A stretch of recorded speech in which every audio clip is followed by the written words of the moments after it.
Welcome back, everybody, to another shocking prison reality check episode of Lockdown 23-1. That's right, today we're traveling all the way down to California. San Diego, to be exact. An inmate was found dead, and you ain't gonna believe how. It's gonna blow your mind, ladies and gentlemen, but this is the reality of lockup. Trust and believe you don't hear the majority of these wild crimes that take place in prison or jail. You know, a lot of it don't hit the main tabloids. The stories we do get, we gotta learn from them. This story being one of them, all right? It's gonna bring up a topic that I've been speaking about for years. If they want to prevent all these killings from certain individuals, they gotta crank one thing up. I'll break it down when we get there, ladies and gentlemen. But first, as always, if you're new to the channel and enjoy, hit that like, subscribe, notification bell before you leave, and check out my playlist with many more videos for you to start watching today. We are heartbroken as to what happened to our son in the county jail. He was tortured and murdered within 2 hours of being placed in a cell.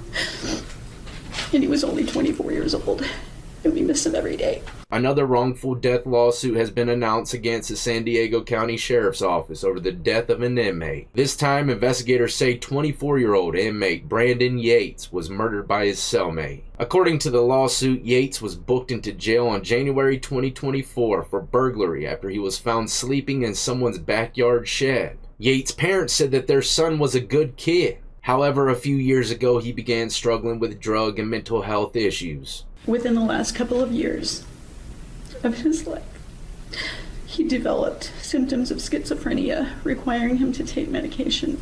According to their attorneys, Yates was housed at the Central Jail in a cell with an inmate who was considered a bypass inmate, which is someone who must be kept separate from other inmates due to safety reasons. And I've never heard the term bypass inmate, but every facility uses a little bit different verbiage. We use like a no mix list. You know, special inmates, kind of like a blacklist. They got too many enemies, they pop them in there over there somewhere. I can't even imagine dying 2 hours after going into a new cell. And the details of Yates' death are very graphic. Attorneys say the man who murdered Yates is 36-year-old Alvin Ruiz. And I can't find an image of this individual anywhere. I checked the facility's website that he was supposed to be housed in, and it says he's not there, so if I were to guess, it's because they bypassed him to a couple padded walls. But it says Alvin Ruiz was having a mental episode where he thought Yates had the devil inside him. According to the lawsuit, Yates pushed the panic button multiple times for help from deputies and screamed for help for about an hour, but no one came. They also ignored the screams of other inmates who witnessed the attack. They failed to protect our son like so many others whose deaths were preventable.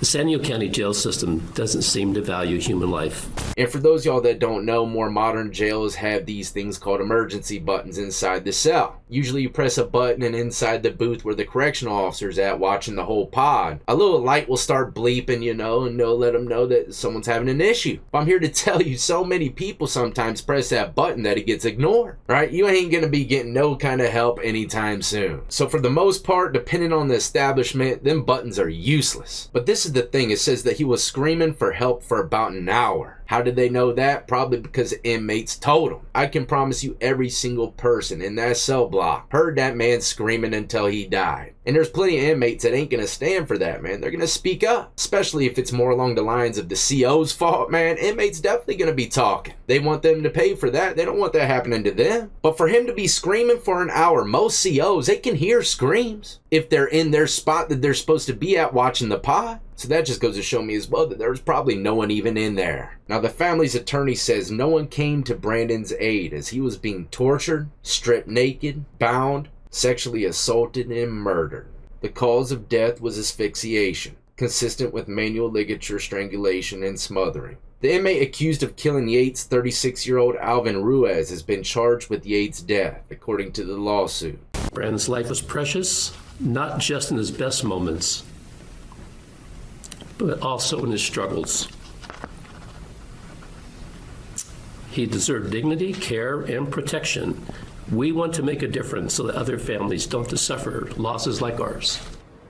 First and foremost, my condolences go out to his family, man. This is a situation that could have been completely avoided if they were to do one thing. Like I said, this is the solution. They need to crank out these psych ward facilities ASAP or something, I don't know. I've covered so many stories of these people getting housed with psychos, and it ends with them dying in a way they never could imagine. A lot of them are short timers, they might have mental health issues as well, but nowhere near as bad as the guy they're about to be housed with. So, they gotta go to a hospital if you're to ask me, man. I know it's gonna cost more money, but how much money are they kicking these families that are suing? And before they do all that, they gotta put some kind of checks and balances in place for these COs nationwide. If they were doing their job across the country the way it's supposed to be done, then the death rate would drop significantly. Maybe they need to start hiring some Shawshank Redemption type of dudes. I don't know, man, but they got to get order in these prisons. A lot of people been dying recently before they can even go into courtroom and prove their innocence. And I know I'm kind of tapping into a different subject here, but all this is a reason why inmates carry weapons as well. Because they don't have the proper protection from the COs, and they don't want to get overpowered by another inmate and get strangled left butt naked like the individual today. Unfortunately,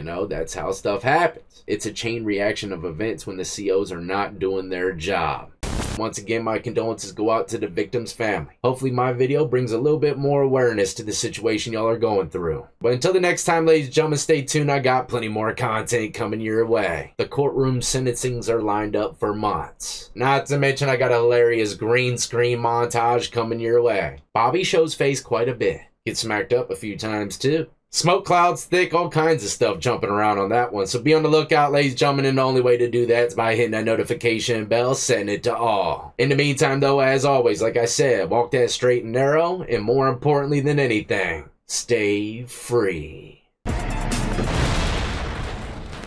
And one last thing before we wrap this up, I kind of want to throw it as a little hidden gem at the end of the intro, see if anyone watches it all the way to the end. But this channel is going worldwide, ladies and gentlemen. Just got an email from YouTube saying that we will soon enable automatic dubbing for new video uploads on your channel. This means that YouTube will automatically generate translated audio tracks in different languages, making your content accessible to more viewers. Videos in Spanish, Portuguese, German, French, Italian, Hindi, Indonesian, and Japanese will be dubbed into English, and videos in English will be dubbed into those languages. Can you believe that, ladies and gentlemen? The smoke show's going global! I did not say hit the smoke button, Bobby. You know how long it takes to get this smell out of here?